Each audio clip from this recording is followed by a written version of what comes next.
కాకపోతే ఏంటంటే పవన్ కళ్యాణ్ గారు ఈ రాష్ట్రంలో కానీ ఈ దేశంలో కానీ ఒక ఫైర్ లాగా ఏదో చెయ్యాలి అని ఒక తపనతో రాజకీయాలకు వచ్చిన వ్యక్తి.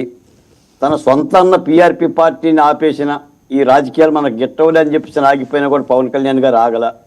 మళ్ళీ జనసేనని పార్టీ పెట్టుకొని ఒక సీటు వచ్చినా అవమాన పాలైనా, భార్యలను తిట్టినా, తన్న తిట్టినా ధైర్యంగా అంతవరకు మాత్రం మనం పవన్ కళ్యాణ్ని మెచ్చుకోవాలి.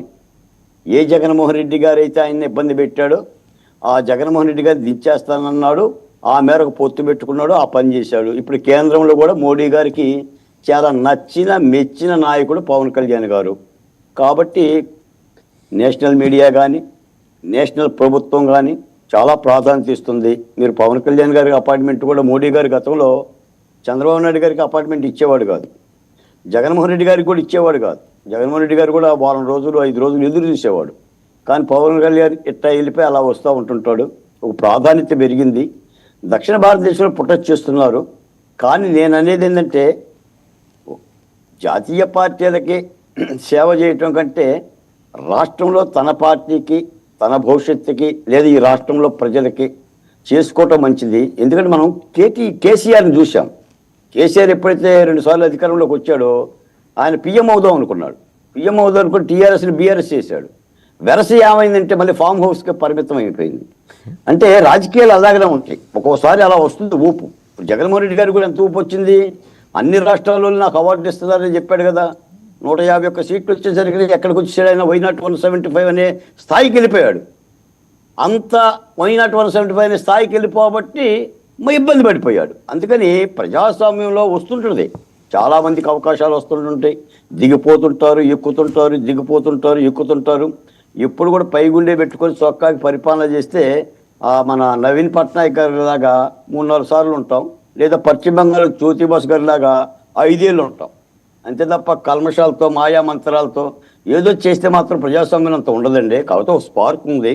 ఈ విషయంలో మాత్రం పవన్ కళ్యాణ్ గారు నేషనల్ ఫిగర్గా, ఇన్ఫాక్ట్ ఇప్పుడు ఆయన సనాతన తెలుగు వాళ్ళు ప్రత్యేకించి దక్షిణ భారతదేశం ఆ నేపథ్యం బాల్గోటే గారు, దక్షిణ భారతదేశీయులు అలాగే తెలుగు వాళ్ళు ప్రత్యేకించి గర్వపడాల్సిన విషయం ఏంటంటే ఇద్దరు నేషనల్ ఫిగర్స్ తోటి, టవరింగ్ పర్సనాలిటీస్ తోటి ఆ పోలిక తీసుకొచ్చారు.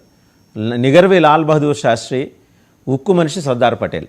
ఈ రెండు వ్యక్తిత్వాల మేళవింపు పవన్ కళ్యాణ్ అంటూ రాయటం అనేది నిజంగానే అది హైలీ మనం కూడా స్వాగతించాల్సిన అంశం. అది తప్పనిసరిగా అలాగనే ఉంటుంది పాలిటిక్స్లో.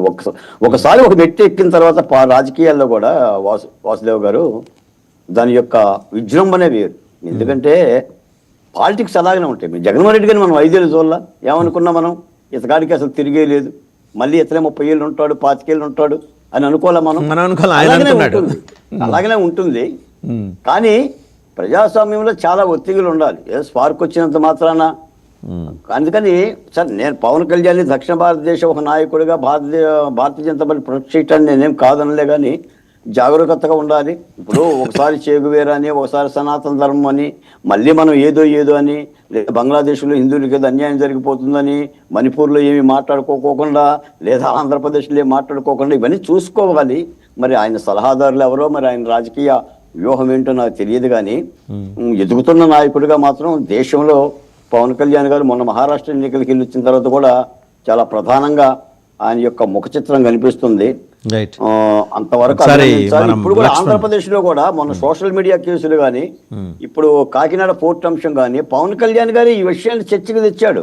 అంటే నాయకుడు అంటే 4 గోడల మధ్య ఉండటం కాదు, ప్రజల్లోకి వెళ్ళిపోయి మాట్లాడాలి. తప్పైనా ఒప్పైనా ఆ పని చేస్తున్నాడు పవన్ కళ్యాణ్ గారు. ఎక్కడ ఇళ్లలో కూర్చోట్లేదు, ఆయన మాట్లాడుతున్నాడు. ఇప్పుడు ఈ చర్చ అంతా ఎందుకు పెడుతున్నాం, వారం నుంచి చర్చ ఎందుకు చేశాం, సోషల్ మీడియా కేసులు ఎందుకు కదిలి అంటే పవన్ కళ్యాణ్ గారే కారణం. ఆయన ప్రశ్న చేశాడు. ఈ ప్రభుత్వంలో ఉండి కూడా విపక్ష పార్టీగానే ఆయన ప్రశ్న చేస్తానన్నాడు, ప్రశ్నిస్తున్నాడు. ముఖ్యమంత్రి గారిని కూడా ఒక ప్రత్యేకమైన ఉప ముఖ్యమంత్రి హోదాలో కలుస్తున్నాడు, ఒక పార్టీ నాయకుడే కలుస్తున్నాడు. Is not a subordinator. Chandrababu Naidu గారికి కూడా పవన్ కళ్యాణ్ సబార్డినేటర్ కాదు, ఆ సంకేతం పంపిస్తున్నాడు. ఆయన ఒక ఉప ముఖ్యమంత్రిగానే కలుస్తున్నాడు, చర్చిస్తున్నాడు, బయటకు వస్తున్నాడు, ఆయన మనసులో మాటలు చెప్తున్నాడు, ముఖ్యమంత్రి గారు చెప్పేది వింటున్నాడు. కాబట్టి ఆ విధమైన తన ప్రణాళికతో చేసుకుంటున్నాడు. అందుకని పవన్ కళ్యాణ్ గారిని అంత తక్కువే దీనక్కర్లా. ఆయనకు ఒక వ్యూహం ఉంది, ఆయనకు ఒక పనితనం ఉంది, ఆయనకు ఒక భవిష్యత్తు ఉంది, ఆ వ్యూహంలో భాగంగా చేస్తున్నారు అనేది ఆయన డైలాగే ఉంది కదా, ఆయన డైలాగే ఉంది, ఆయనకు తెక్కు ఉంది, ఆ తెక్కు కూడా ఒక లెక్క ఉంటుంది. రాజకీయ పార్టీ నాయకుడిగా ఆయన పని ఆయన చేసుకుంటున్నాడు. రైట్. లక్ష్మణరావు గారు, ఇప్పుడు అల్లు అర్జున్